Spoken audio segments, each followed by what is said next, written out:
čist evo ga, lej, spet v cenah, Crossfaith. V Sloveniji so igrali za 50 € plus alkohol.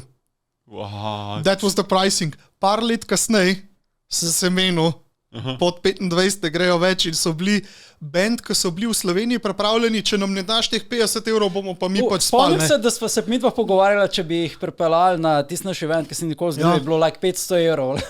Ja, in oni so tako prišli, ampak jaz sem bil ravno takrat na turi, ko so meni pisali, če bi dva benda pač čisto celoti prevzela Dirty Skunks, ki so bili pač britanski metalcore, mi pa če bi naredili promo, pa vse to pač za Crossfaith, pa sem rekel, ok, v redu.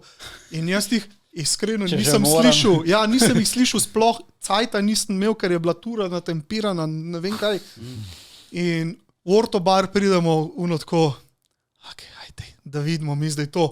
Oni so mene ujeli s prvim komadom z prezenco tako, kad jo imajo lahko samo Japonci.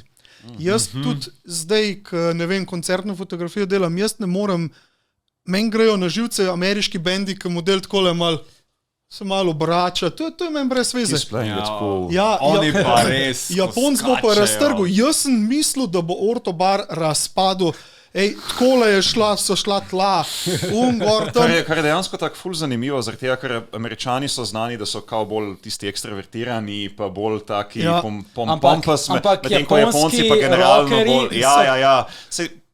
ta diskrepanca je zelo zanimiva, ker Japonci so načeloma znani kot bolj tak zadržan. Ampak ne, oni ki pridejo na stage, jaz tudi, ko sem gledal Fear and Loathing in Las Vegas, to je tudi noro, pa bi si mislil... Pa se to, če se mečejo, pa delajo stvari. Ampak fora je to, da nikoli ne smeš iti na prvi koncert v Evropi njihov, ker boš vedno razočaran, ker tam še imajo ono... Ko se pa njim odpre, to je pa konc. In tudi... spet, Crossfaith, oni, ko so imeli ta prvi šov, ko sem gledal posnetke, je bilo tako neki mediocre, saj so se premikali. Pri nam, jaz sem mislil, jaz rabim zavarovanje od zdaj naprej, pač za dvorano in za vse in jaz sem si prav takrat, prvič je to, pa smo že ful z muziko delali, oni so bili prvi, ko sem rekel, tem bo ratal. In jim dejansko je. Nice. In isto zdaj iz Crystal Lake, ko so eni najbolj prodajanih v tej sferi ever. Tako da moj odgovor na tvoje vprašanje je karkoli, ki ima Ryoki Noshita prste zraven, je to. Ryoki Noshita.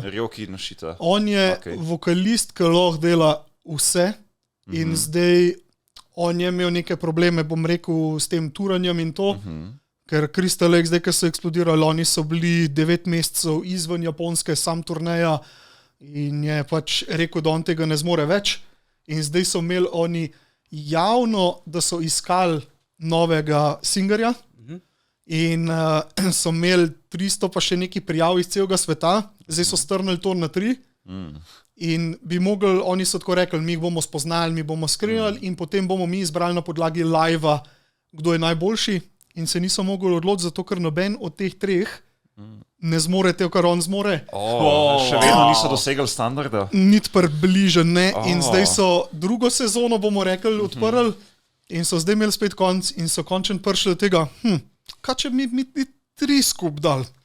In so zdaj 3 vokalisti, ki še vedno ne dosegajo njegovega standarda. In za nekega bike messengerja, ki se je v to randomly noter spustil, jaz ne vem, odkje on to dobi. Dost let smo mislili, da ne zna clean vokalov pet. In so pol imeli clean vocal session in tako